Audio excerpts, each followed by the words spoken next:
Bismillahirrahmanirrahim. Assalamualaikum warahmatullahi wabarakatuh.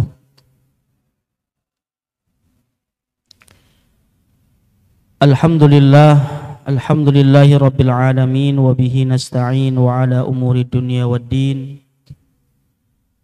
Wassalatu wassalamu ala asyrafil anbiya'i wal mursalin wa ala alihi wa ashabihi wa man tabi'ahum bi ihsanin ila yaumiddin. Asyhadu an la ilaha illallah wahdahu la syarika lah wa asyhadu anna Muhammadan abduhu wa rasuluhu la nabiyya wa la rasula ba'dah. Amma ba'du, rabbi shrah li sadri wa yassir li amri wa hlul 'uqdatam min lisani yafqahu qawli. Bapak Ibu jamaah pengajian Ahad pagi Masjid Islamic Center Universitas Ahmad Dahlan yang mudah-mudahan semuanya dirahmati oleh Allah Subhanahu wa taala. Syukur alhamdulillah, segala puji hanya bagi Allah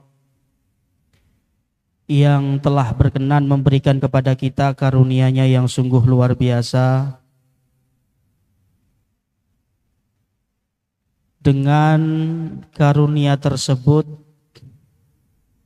pada pagi hari ini kita bangun dalam keadaan aman, tentram. Kita bangun dalam keadaan sehat walafiat, dan mungkin sebagian tadi sudah ada yang sarapan atau nanti ini setelah pengajian gitu ya. Itu menunjukkan bahwa sebagaimana kata Rasulullah, man asbaha minkum aminan fi sirbihi wa mu'afan fi jasadihi wa indahu qutu yaumihi faka'annama hizat lahud dunya. Yang bangun di pagi hari dalam keadaan aman, sehat walafiat, bisa makan, maka sesungguhnya dia telah dikaruniai Allah dunia dan seisinya. Ya. Yang bangun di pagi hari dengan mendapati 3 hal tersebut, bahkan dia telah melebihi orang yang paling kaya di dunia. Maka kesempatan dan nikmat yang Allah berikan ini tentu tidak kita sia-siakan. Kita gunakan karunia yang Allah berikan ini tentu dengan menambah keimanan dan ketakwaan kita kepada Allah, dan salah satunya adalah hadirnya kita ke dalam majelis yang mulia ini, dan mudah-mudahan kita istiqamah dan senantiasa diberikan Allah Subhanahu wa taala ilmu yang bermanfaat. Amin ya rabbal alamin. Bapak Ibu yang dirahmati oleh Allah, salah satu tema yang akan kita kaji pada kesempatan kali ini adalah terkait salah satu dari sekian banyak ibadah di dalam agama kita, agama Islam, yaitu tentang doa. Mungkin banyak di antara kita yang selama ini menjadikan doa itu hanya sebagai formalitas setelah sholat. Mungkin di antara kita belum memahami esensi ataupun hakikat dari doa tersebut, sehingga kita tidak menemukan rasa dalam berdoa. Kita tidak memahami hakikat doa sehingga doa itu menjadi hambar. Maka dalam kesempatan kali ini kita akan mengkaji, mudah-mudahan setelah kajian ini kita benar-benar menemukan rasa di dalam doa-doa kita. Bapak Ibu yang dirahmati oleh Allah, apa sih doa itu?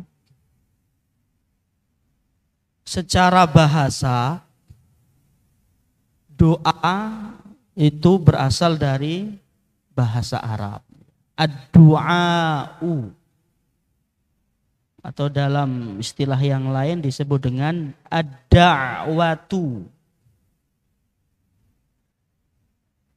Nah, kata ad-du'a itu diambil dari akar katanya yaitu da'a. Ya, da'a itu dalam bahasa Arab disebut dengan kata kerja lampau atau fi'il madhi. Fi'il mudhari atau kata kerja saat ini dan yang akan datang disebut dengan yada'u. Da'watan atau du'aan. Yang mempunyai arti diantaranya adalah memanggil. Di da'a itu bisa berarti memanggil, menyeru, ya, mengajak, atau juga bisa berarti meminta dan memohon. Nah, maka dari aspek bahasa ini kemudian secara umum yang disebut dengan doa itu adalah satu permintaan, satu permohonan yang dilakukan oleh seseorang yang tingkatannya lebih rendah daripada atau kepada orang yang tingkatannya lebih tinggi. Ini secara umum. Nah, maka di dalam Islam, Bapak Ibu yang dirahmati oleh Allah, doa itu oleh para ulama didefinisikan sebagai permohonan, permintaan seorang hamba. Kepada siapa? Kepada Allah Subhanahu wa ta'ala. Ya. Kalau meminta kepada orang lain yang jabatannya lebih tinggi, di dalam Islam tidak disebut dengan doa. Ya, disebut dengan doa itu ketika permohonan itu kita tujukan kepada Tuhan yang maha besar, yang maha tinggi, yaitu Allah Subhanahu wa ta'ala. Dan doa yang terucap dari seorang muslim itu tidak hanya sebagai bentuk permintaan dan permohonan saja, tapi lebih dari itu adalah bentuk kerendahan hati, bentuk kehinaan diri dari seorang hamba di hadapan Allah Subhanahu wa ta'ala. Nanti di slide yang terakhir kita akan jelaskan esensinya dari doa. Yang penting secara istilah dalam Islam, ya, doa itu permohonan kita ke seorang hamba kepada Allah Subhanahu wa ta'ala. Pertanyaannya kemudian, kenapa seorang muslim itu harus berdoa, meminta, memohon kepada Allah? Karena doa itu tadi yang saya katakan, doa itu adalah salah satu bentuk ibadah di dalam Islam. Ya, jadi ibadah itu tidak hanya sholat, puasa, haji saja. Permohonan, keinginan, harapan yang keluar dari lisan seorang hamba ditujukan kepada Rabb-nya, itu ibadah.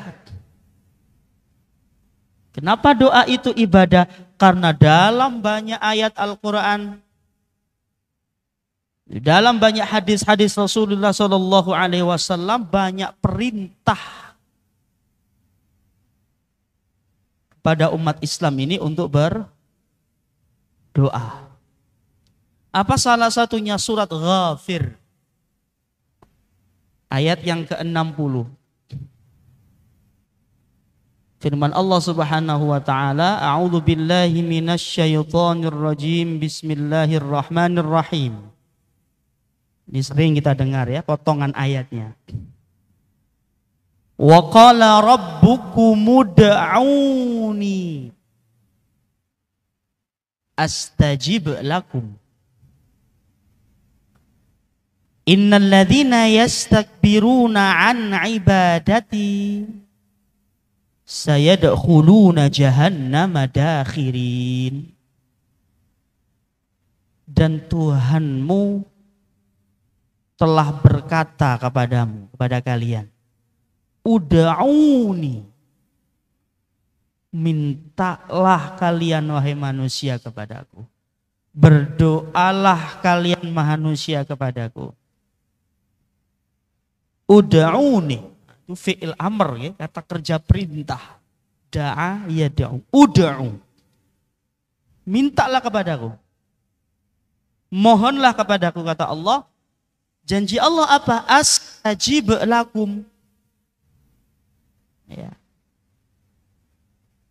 Kalau kalian meminta, memohon kepadaku, kata Allah, pasti. Nah, ya. Pasti, niscaya aku akan ijabah, akan aku kabulkan. Jadi ketika Allah memerintahkan sesuatu, Allah menjamin sesuatu yang diperintahkan tadi. Minta kepadaku, pasti aku kabulkan. Nah. Lalu di ayat itu Allah mengatakan innal ladzina yastakbiruna. Nah, sesungguhnya orang-orang yang angkuh, yang sombong, merasa hebat, merasa mampu, merasa butuh Allah. Nah, itu yastakbirun.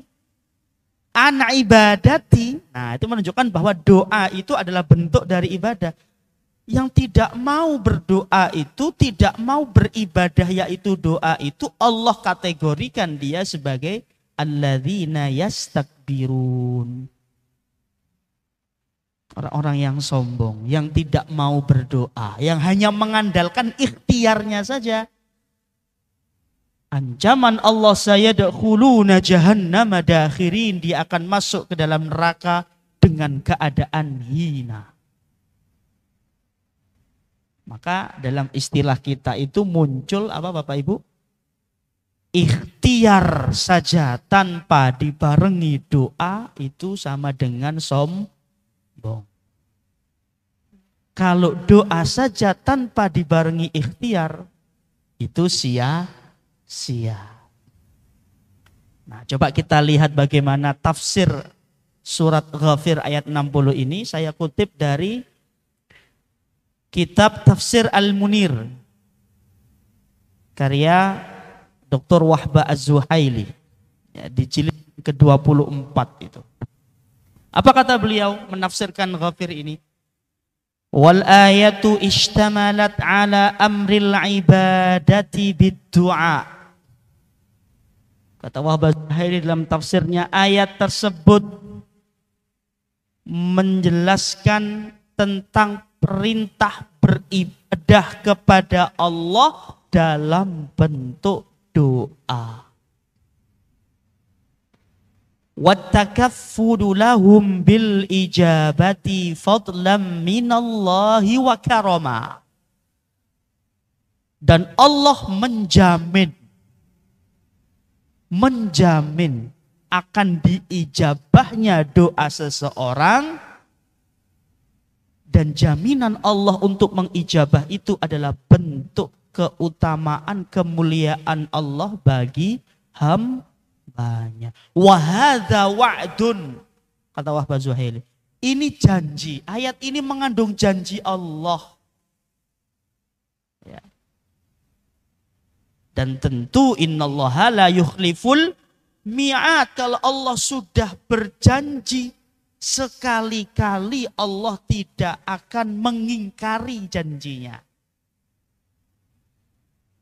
Kadzalika ishtamalat aidan ala wa'din syadidin liman istakbara an du'aillah.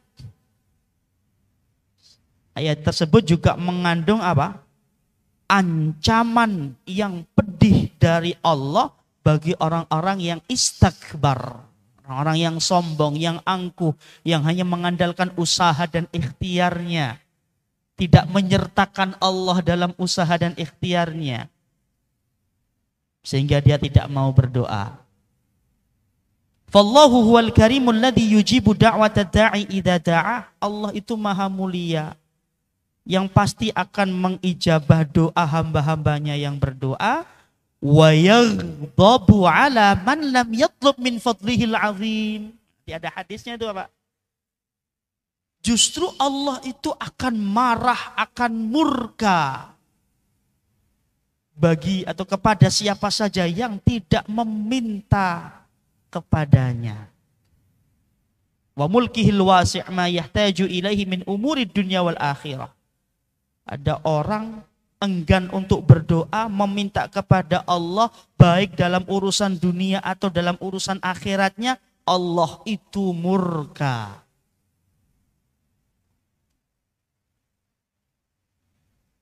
Akhrajal Imam Ahmad wal Bukhari fil Adabi wal Hakimi wa ashabis sunan dan seterusnya. Kenapa doa itu masuk dalam kategori ibadah?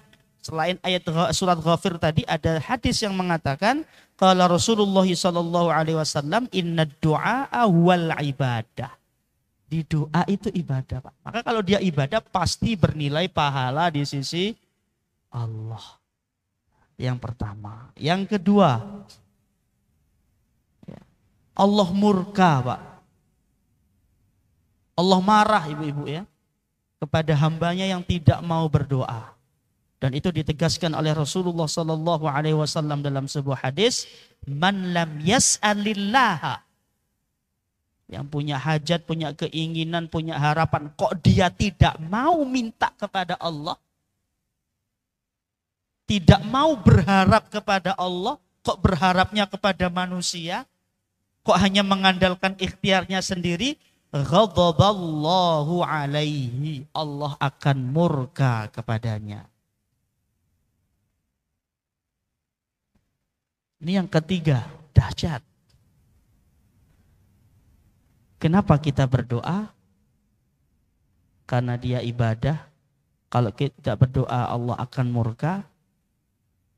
Kenapa kita berdoa? Yang berikutnya adalah doa itu mampu menolak takdir Allah, Bapak Ibu. Ini dahsyatnya kekuatan doa itu ya, sampai mampu menolak atau merubah takdir Allah. Siapa yang mengatakan itu? Rasulullah sallallahu alaihi wasallam, yang diriwayatkan oleh Imam At-Tirmidzi dalam sebuah hadis, la yaruddul qadha'a illa du'a. Tidak ada yang mampu, tidak ada kekuatan yang mampu menolak atau merubah ketetapan Allah itu kecuali doa. Al-Imam Muhammad Al-Mubarakfuri dalam Tuhfatul Ahwadhi mensyarah hadis Tirmidzi tadi dengan mengatakan apa? La yaruddul qadha'a illa du'a, al-qadha'u huwal amrul muqaddar. Dulu pernah kita diskusikan di majelis ini nggih. Qadha itu sesuatu yang telah Allah tetapkan, Pak. Al-amrul muqaddar, perkara-perkara yang telah Allah tetapkan. Wa ta'wilul hadis, dan penjelasan hadis itu kata Imam Al-Mubarakfuri, annahu in arada bil qadha'i ma yakhafuhu al-'abdu min zulil makruhi bihi wa yatawaqqahu fa idza wuffiqa lid-du'a'i dafa'ahu Allahu anhu. Dalam hidup ini kita pasti khawatir terhadap sesuatu yang tidak menyenangkan ya. Musibah, bala, bencana. Tidak ada yang berharap mendapatkan musibah. Dalam kehidupan itu kita ada perkara yang kita takut perkara itu menimpa kita. Karena kita takut perkara itu menimpa kita, ya tawakkahu, kata Al-Imam Mubarakfuri. Maka kita berupaya untuk menghalangi diri kita dari perkara yang makruh tadi, perkara yang tidak kita sukai. Kata beliau, fa idza wuffiqa lid-du'a dafa'ahu Allahu anhu.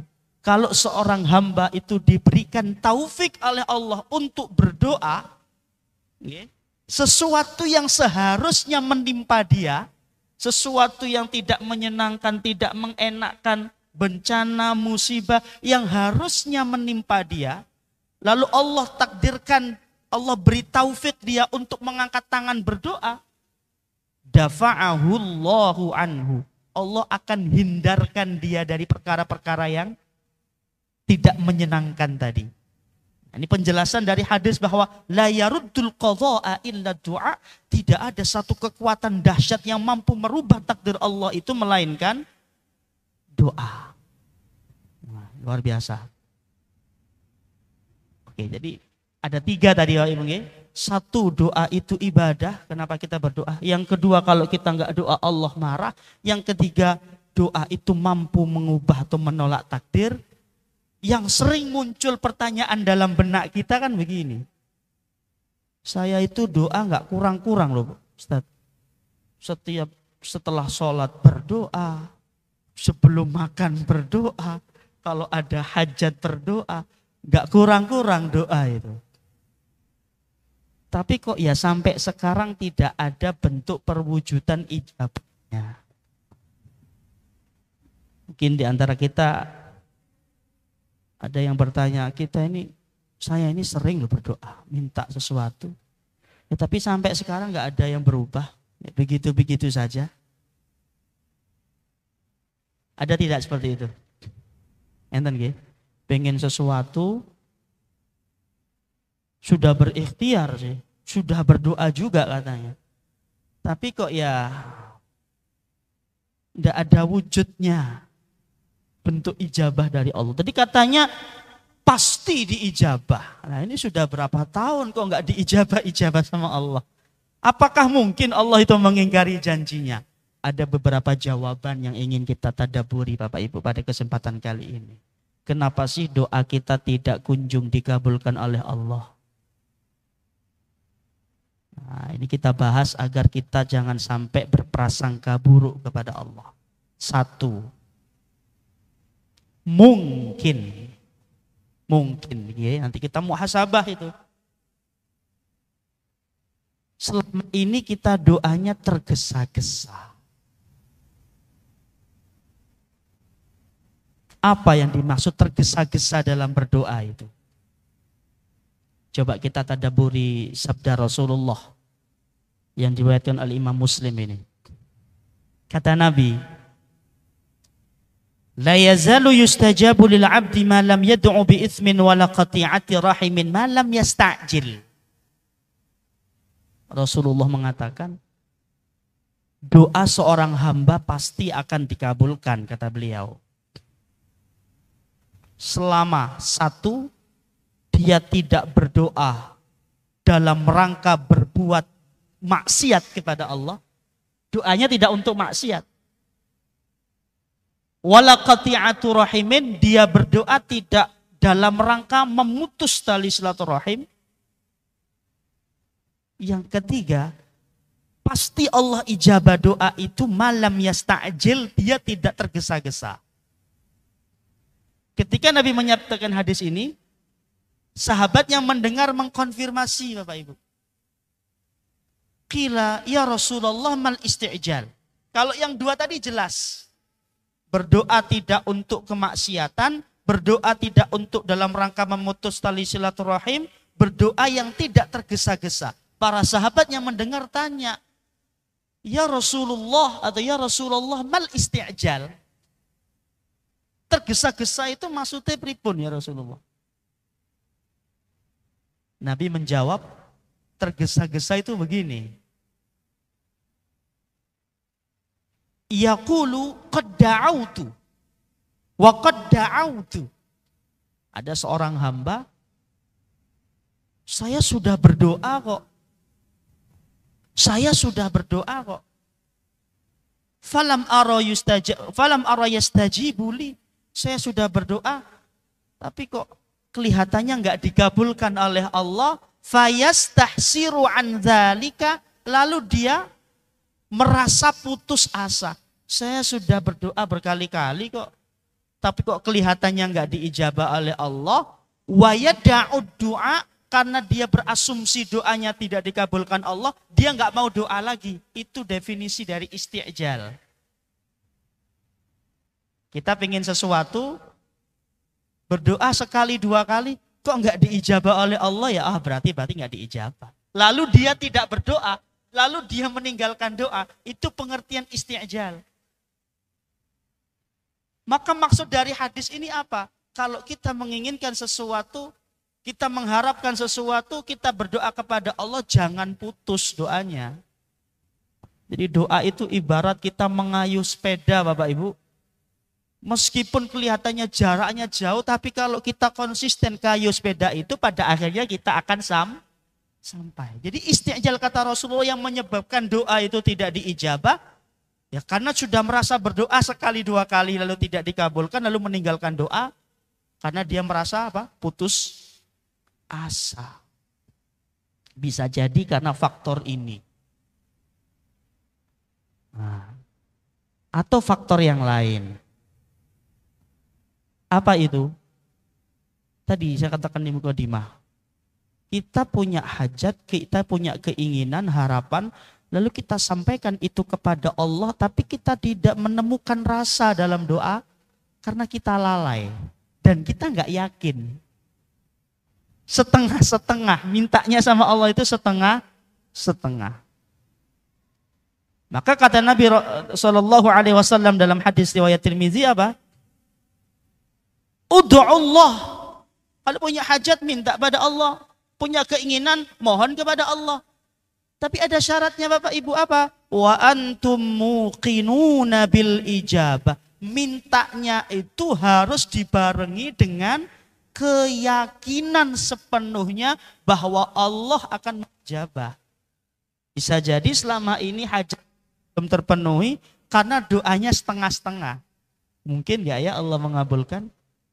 Kelihatannya nggak mungkin, susah ini soalnya. Nah begitu. Kata Nabi kalau berdoa totalitas, bentuk totalitasnya apa? Wa antum muqinuna bil ijabah. Harus yakin 100%. Kata Nabi wa'lamu annallaha la yastajibu du'aan min qalbin ghafilin lahin. Nah ini. Karena Allah itu tidak akan mengijabah doa seorang hamba dari hati yang lalai. Dari hati yang tidak yakin. Jadi harus yakin. Nah, saya kutipkan penjelasannya ini dari Imam Ibnu Hajar Al-Asqalani dalam Fathul Bari. Apa kata beliau? Walidzalika yambaghi lil mar'i an yajtahida fil qiyami bima alaihi muqinan bi anna Allah yaqbaluhu wa yaghfir lahu. Maka seharusnya bagi seseorang itu ketika dia berdoa an yajtahida, harus bersungguh-sungguh dalam doanya. Muqinan, harus yakin 100% bahwa sesungguhnya Allah pasti akan menerima doanya dan mengampuninya. Li'annahu wa'ada bizalika, karena Allah telah berjanji seperti itu. Wa huwa la yukhliful mi'ad, dan sesungguhnya Allah tidak akan menyelisih dan mengingkari janjinya. Ini ancamannya. Fa in i'taqada aw dhanna anna Allah la yaqbaluha wa annaha la tanfa'uhu fa hadha huwa al-ya'su min rahmatillah wa huwa minal kabair. Kalau ada hamba Bapak Ibu, dia berprasangka, mengira, dia yakin, percuma berdoa, nggak akan diijabah kok. Dia berprasangka begitu. Percuma berdoa yang sampai sekarang nggak ada wujudnya. Sudah puluhan tahun berdoa tapi tidak diijabah oleh Allah. Dia punya keyakinan prasangka seperti itu disebut dengan al-ya'su, keputusasaan. Dan kata Imam Ibnu Hajar Al-Asqalani, wa huwa minal kabair. Hati-hati. Putus asa dari rahmat dan kasih sayang Allah itu adalah bentuk dosa besar. Al-ya'su min rahmatillahi minal kabair. Kalau terbesit sedikit saja dalam benak kita, Allah percuma berdoa, nggak dikabulkan Allah, itu namanya al-ya'su. Dan kata Ibnu Hajar itu termasuk dosa besar yang mungkin sering kita tidak sadari itu.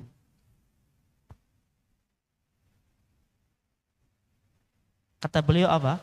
Waman mata ala dzalika wukila ila ma dhanna. Serem ini. Na'udzubillahi min dzalik. Bahkan Bapak Ibu, kalau kita mati dalam keadaan kita berprasangka buruk kepada Allah, maka kita mati dalam keadaan seperti itu. Na'udzubillah. Jangan sampai kita mati dalam keadaan berputus asa dari rahmat Allah Subhanahu wa ta'ala.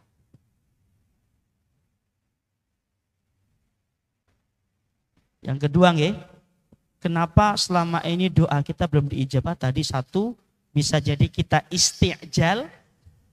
Yang kedua, bisa jadi doa kita tidak yakin. Yang ketiga, mudah-mudahan hadis yang ketiga ini merubah paradigma atau cara pandang kita terhadap doa. Beberapa kali ini saya sampaikan dalam khutbah dan seterusnya. Rasulullah Shallallahu Alaihi Wasallam di dalam hadis riwayat Ahmad menjelaskan kepada kita, ma min muslimin yad'u bi da'watin laisa fiha ismun wala qati'atu rahim. Hampir sama dengan hadis pertama tadi.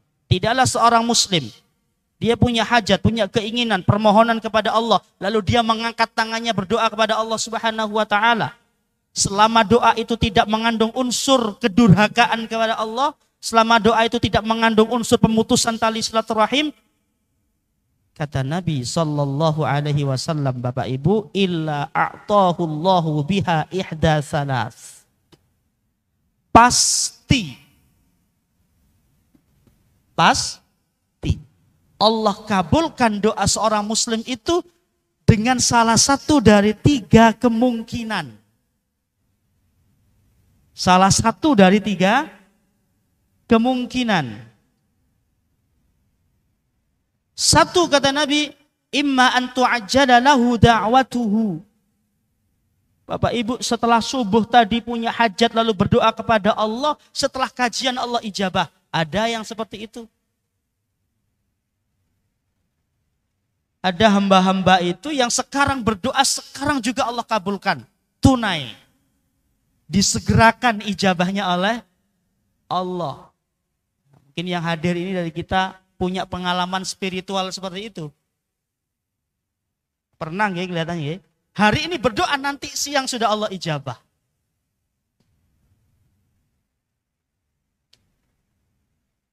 Saya dulu setelah menikah itu masih tinggal di Persada sini, Ustaz.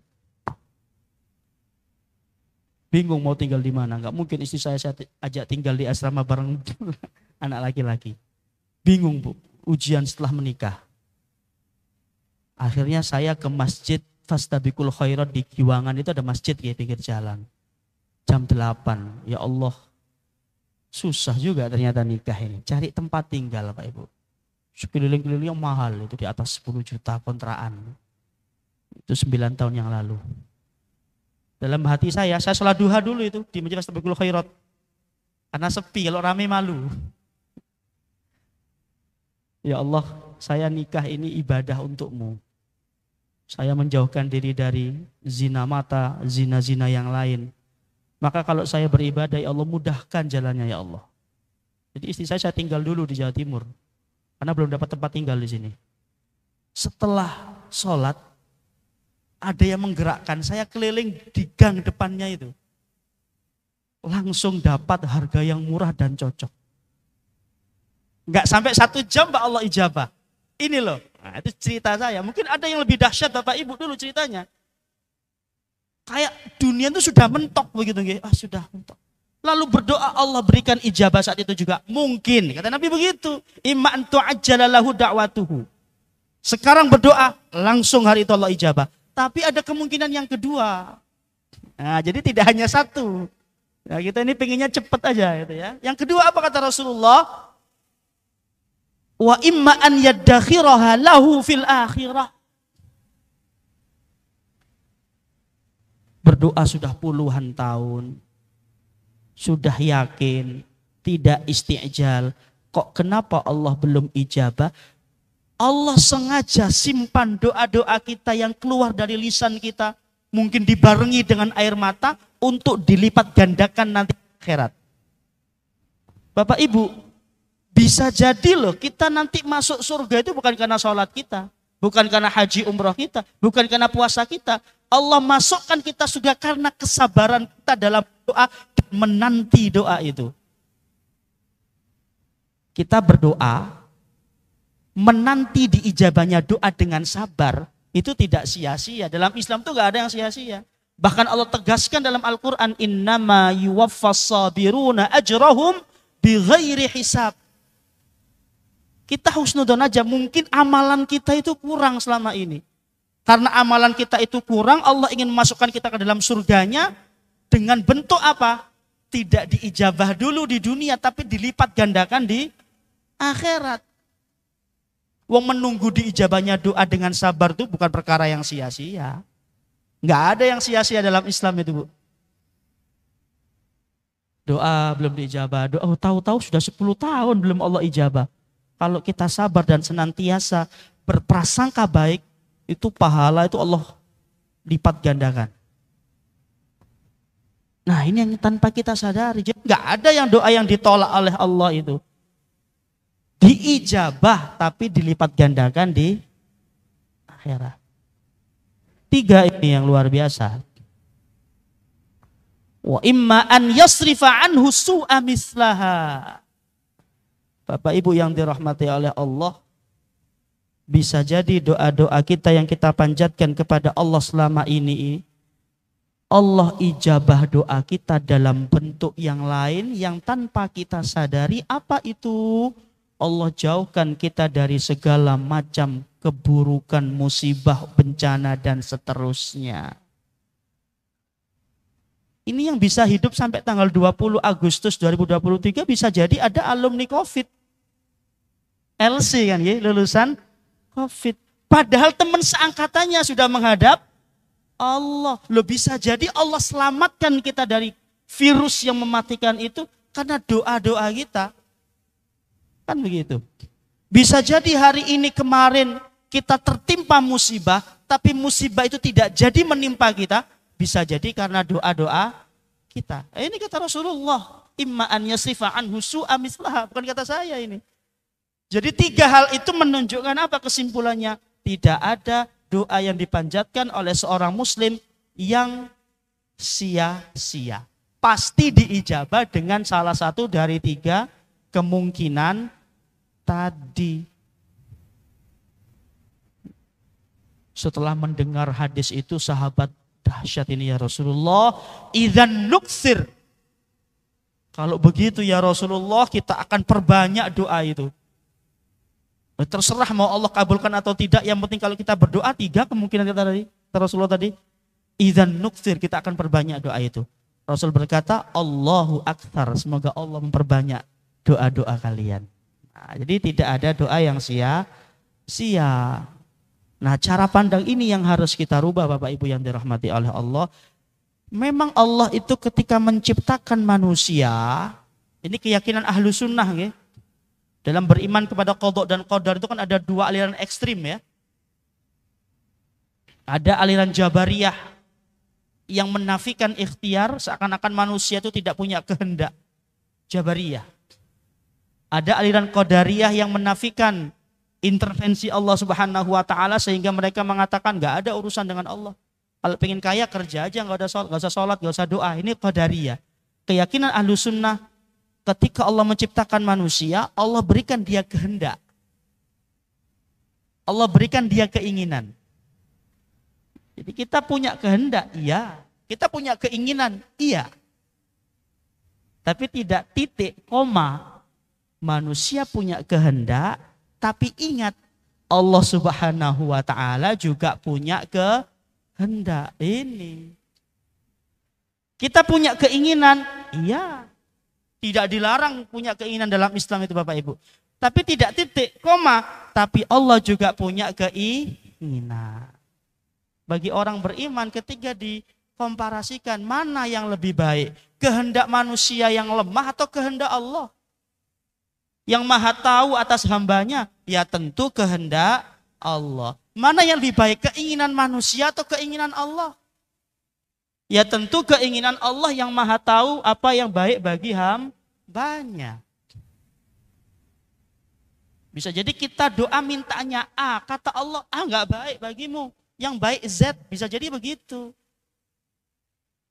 Maka dalam satu riwayat dikatakan apa? Ali bin Abi Thalib mengatakan, jika aku berdoa dan Allah mengabulkan doaku, maka aku bahagia.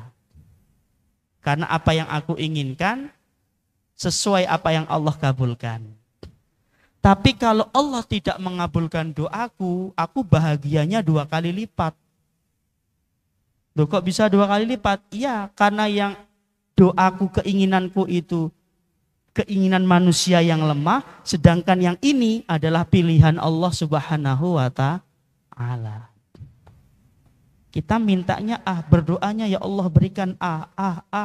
Allah takdirkan kita mendapatkan Z, harusnya kita nggak boleh sedih, nggak boleh berprasangka buruk. Harusnya bersyukurnya 2 kali lipat, karena yang Z ini bukan pilihan kita, Pak, tapi pilihan siapa? Allah. Nah, ini kita merubah paradigma. Ini banyak mahasiswa UAD kelihatannya. Ya mungkin dulu ketika daftarnya nggak di sini kan begitu. Daftarnya ke kampus mana gitu ya. Sudah ikhtiar, sudah berdoa, tidak Allah kabulkan, dikabulkannya di UAD. Harusnya Anda bersyukurnya 2 kali lipat. Kok bisa? Iya, karena UAD ini bukan pilihan Anda, tapi pilihan Allah. Ya. Maka ada ayat yang sering kita dengar itu ya. Wa asa an takrahu syai'an wa huwa khairul lakum wa asa an tuhibbu syai'an wa huwa syarrul lakum. Ini sudah. Bisa jadi kita membenci sesuatu padahal itu baik menurut Allah. Bisa jadi kita mencintai sesuatu padahal itu buruk menurut Allah. Wallahu ya'lamu wa antum la ta'lamun. Yang maha tahu atas hambanya itu bukan orang tua kita, bahkan bukan diri kita. Yang paling tahu apa yang terbaik bagi hambanya itu yang menciptakan kita. Siapa itu? Ya Allah Subhanahu wa ta'ala. Yang ketiga tadi, yang keempat. Sudah berdoa kok enggak dikabulkan. Kita muhasabah. Apa ya sebabnya? Jangan-jangan ada yang masuk dalam perut kita yang syubhat atau bahkan yang haram. Nah, ini ada hadisnya ini. Makanya dari 4 itu kita lihat yang mana yang cocok, yang relevan dengan kehidupan kita itu. Kata Nabi SAW, ayyuhan nasu innallaha tayyibun la yaqbalu illa tayyiba wa innallaha amaral mu'minina bima amara bihil mursalin. Faqala ya ayyuhar rusulu kulu minat tayyibati wa'malu saliha inni bima ta'maluna alim. Wa qala ya ayyuhalladzina amanu kulu min tayyibati ma razaqnakum. Penting bagi kita untuk mencari nafkah, mencari sumber yang thayyib, yang halal. Karena Allah itu maha baik dan tidak menerima kecuali yang baik. Lalu Nabi menjelaskan.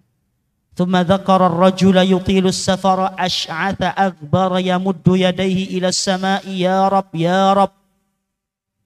Ada orang melakukan perjalanan jauh sampai lusuh badannya, pakaiannya, meskipun salah satu waktu mustajab berdoa itu ketika safar, Bapak Ibu. Ketika perjalanan jauh, keluar kota, keluar pulau, keluar negeri, lusuh, capek. Dalam perjalanan itu, kata Rasulullah, itu waktu mustajab. Ada orang yang sampai lusuh karena dia musafir, tangannya diangkat ke atas. Ya Rabb, berdoa, wahai Tuhanku, ya Rabb.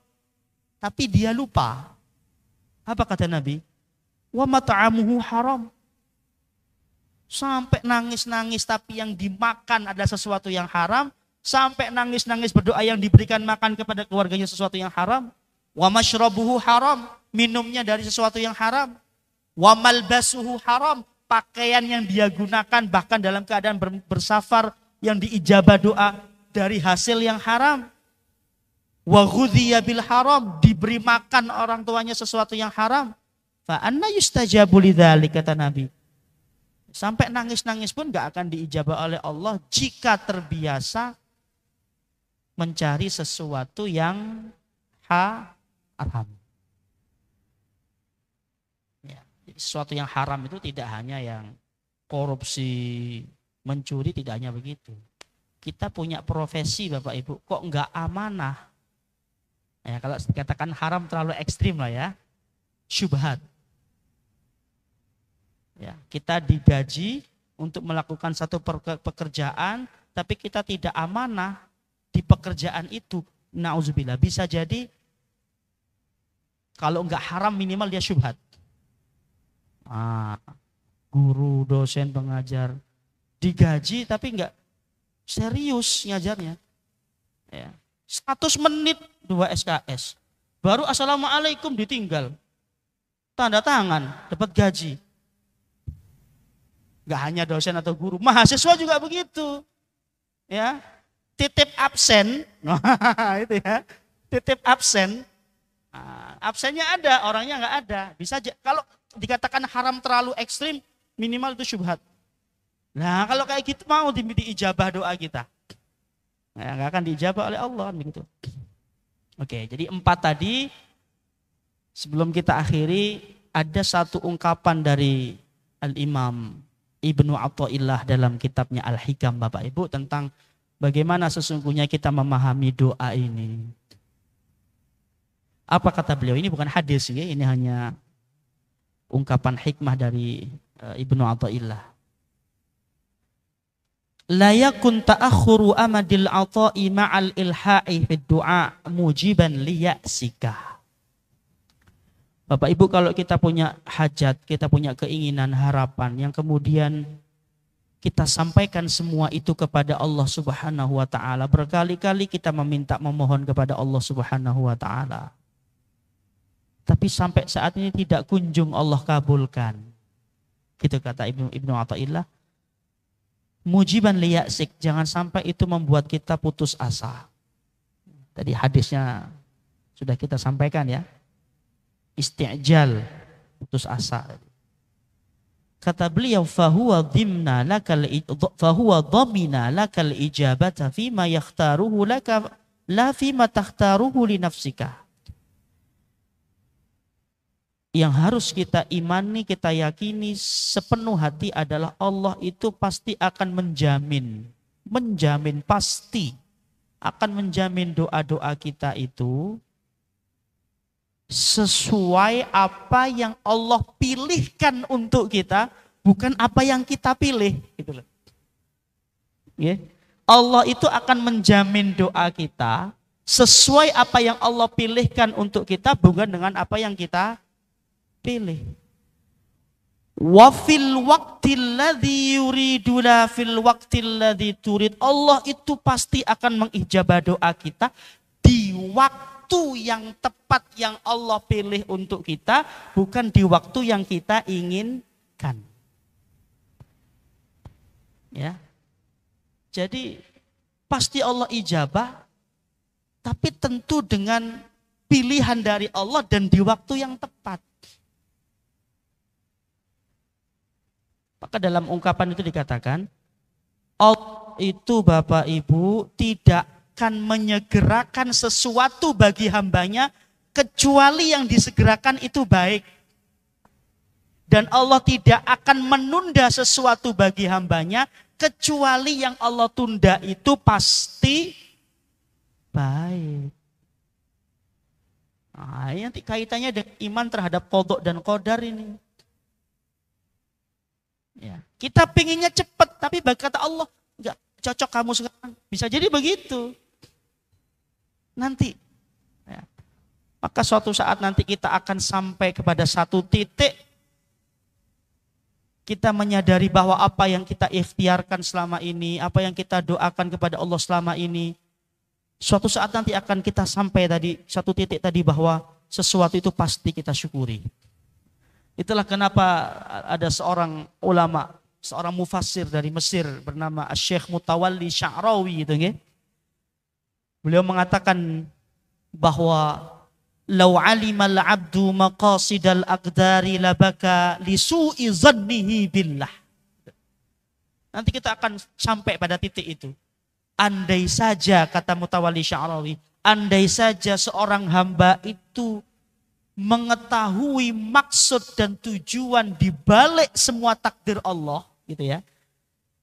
Kalau kita itu mengetahui hikmah, tujuan, maksud dari takdir Allah itu, labaka lisu'i dhannihi billah, kita pasti akan menangis karena kita telah berprasangka buruk kepada Allah. Itu nanti pasti akan sampai titik itu. Masya Allah, ternyata ini hikmahnya ya, kenapa dulu tidak begini. Wah, baru kita menyesal, baru kita sadar. Terima kasih ya Allah. Insya Allah. Nah, maka yang terakhir sebagai penutup, maka Bapak Ibu yang dirahmati oleh Allah, intinya tidak ada yang sia-sia.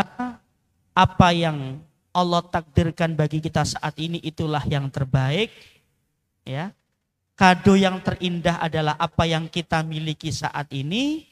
Takdir yang terbaik adalah apa yang kita miliki saat ini. Maka agar kita itu menemukan rasa dalam berdoa, agar doa kita itu tidak hambar, tidak hanya sebatas formalitas. Apa sih sebenarnya esensi dari doa itu? Orang-orang yang sudah sampai tingkat itu tidak lagi mikir mau diijabah atau tidak, Pak. Orang-orang soleh, para kekasih Allah itu, berdoa itu tidak ada urusannya, aku minta ya Allah kabulkan, tidak begitu. Orang-orang yang soleh itu, orang-orang yang sudah sampai tingkatan itu, doa itu yang penting jangan sampai hubungan kita dengan Allah terputus. Itu saja sudah. Ya. Karena kalau orang sudah tidak lagi mau berdoa, bisa jadi saat itu Allah berpaling darinya. Gitu ya. Jadi esensi doa itu bagaimana kita membangun hubungan dengan Allah. Hatta sesuatu yang remeh pun, Mbak, doa. Ban bocor di jalan, doa. Astagfirullah, ban bocor, ya Allah, tolong berikan petunjuk tak penambal ban yang dekat di sini. Loh, iya. Kata Rasulullah, sampai urusan garam di dapur, doa. Sandal yang rusak, doa. Apalagi urusan yang besar-besar, hajat yang besar-besar, begitu ya. Kenapa? Karena kalau kita tidak lagi tergerak mulut kita untuk berdoa, bisa jadi saat itu Allah sedang berpaling dari. Itu esensinya. Ya, enggak penting mau Allah ijabah sekarang atau besok, mau Allah ijabah begini atau begitu. Yang penting hubungan dengan Allah terus nyambung. Maka esensi doa tidak hanya permintaan kepada Allah, tapi apa? Selain menjalin hubungan dengan Allah, doa itu bentuk apa sih, Pak? Izharul faqri. Menunjukkan bahwa diri kita itu lemah, kita itu hina, kita itu tidak bisa apa-apa kecuali dengan pertolongan Allah Subhanahu wa taala. Kita sehebat apapun kita itu pasti butuh kepada Allah. Itu izharul faqri. Maka Bapak Ibu kalau kita baca Quran, kan banyak doa-doa para nabi yang Allah abadikan dalam Quran itu. Coba dilihat komposisi doanya. Itu tidak melulu tentang permintaan, tapi lebih kepada pengakuan. Dulu ketika membahas apa di sini itu hakikat zuhud atau apa itu saya lupa, mungkin setahun yang lalu di masjid ini kita ambil contoh doanya Nabi Ayub.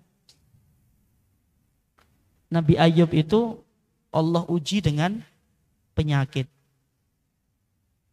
puluhan tahun. Gara-gara penyakit yang Allah berikan itu banyak orang yang tidak mau mendekat. Allah uji dengan hartanya yang habis. Allah uji dengan anak-anak keturunannya yang meninggal dunia. Hartanya tinggal satu, istrinya. Tapi pada akhirnya istrinya juga tidak kuat. Apakah Nabi Ayub marah kepada Allah? Apakah Nabi Ayub berprasangka buruk kepada Allah? Kalau kita lihat doanya dalam surat Al-Anbiya itu, Nabi Ayub itu ketika berdoa, sama sekali tidak minta, ya Allah kembalikan hartaku yang engkau ambil. Berikan kepadaku anak-anakku yang engkau ambil. Enggak. Coba apa Nabi Ayub doanya? Wa ayyuba idna darabbahu. Dan ingatlah ketika Ayub berdoa kepada Tuhannya, anni massaniyad durru. Itu disebut dengan idharul faqri. Ya Tuhanku, sesungguhnya saat ini hamba tertimpa musibah, hamba tertimpa bencana, hamba mendapatkan ujian yang begitu dahsyat. Ngaku kalau dia itu lemah, ngaku kalau kita butuh Allah, ngaku kalau kita itu banyak dosa, ngaku. Setelah itu ditutup dengan apa? Wa anta arhamur rahimin, ngaku bahwa tidak ada zat yang mampu memberikan kasih sayang yang luar biasa kecuali Engkau ya Allah. Karena Engkau ya Allah adalah maha penyayang di antara para penyayang. Kan gak minta. Ya, endingnya apa? Ya Allah kembalikan semua yang hilang dari Nabi Ayub. Jadi kalau kita nanti mempunyai hajat, keinginan, atau punya masalah yang begitu besar, saking besarnya kita nggak sampai bisa mengungkapkan itu Pak ya. Saking sudah sumpek mentok, kita ngaku-ngaku saja. Ya. Meskipun tidak terucap oleh lisan, Allah kan tahu apa yang ada dalam hati kita. Ya Allah, saking beratnya masalah ujian yang hamba hadapi ini sudah nggak ada kata-kata yang bisa hamba ungkapkan kecuali ngaku saja. Maka dalam Islam itu ada disebut dengan Sayyidul Istighfar. Coba nanti setelah pulang Bapak Ibu lihat. Komposisinya itu kan pengakuan semua. Allahumma anta rabbi, ngaku. La ilaha illa anta, ngaku. Khalaqtani, ngaku. Wa ana abduka, wa ana ala ahdika wa wa'dika mastata'tu, ngaku semua itu. A'udzu billahi min syarri ma sana'tu. Wa abu'u laka bi ni'matika alayya, ngaku semua. Wa abu'u bi dzanbi faghfirli. Ya, itu Sayyidul Istighfar itu kalau kita punya masalah yang begitu besar sampai kita sulit untuk berdoa karena tidak bisa diungkapkan, baca Sayyidul Istighfar itu. Dan Allah itu senang Pak dengan hambanya yang begitu. Seberat apapun musibah bencana kita sampai kita nangis saja. Kenapa? Karena Allah senang lihat hambanya nangis. Itu menunjukkan dia idharul fakri.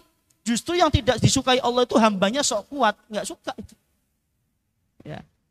Nah mudah-mudahan dengan kajian ini bisa memberikan kepada kita satu pencerahan bahwa satu, Allah takdirkan kita menjadi seorang muslim dan itu kenikmatan yang luar biasa. Yang kedua, tidak ada doa yang keluar dari lisan-lisan seorang muslim yang sia-sia, semuanya pasti akan diijabah oleh Allah Subhanahu wa taala. Mudah-mudahan kita semua dijadikan oleh Allah hamba-hambanya yang istiqomah, hamba-hambanya yang senantiasa berprasangka baik kepada Allah Subhanahu wa taala. Ada pertanyaan Ustaz? Nggih, langsung tutup nggih. Ya, nanti mudah-mudahan ini slide-nya, materinya bisa di-share di grup pengajian Bapak Ibu. Mudah-mudahan bermanfaat. Mohon maaf atas segala kekurangan. Aqulu qauli hadza wa astaghfirullahal azim min qaulin bila amalin. Fastaghfiruhu innahu huwal ghafurur rahim. Assalamualaikum warahmatullahi wabarakatuh.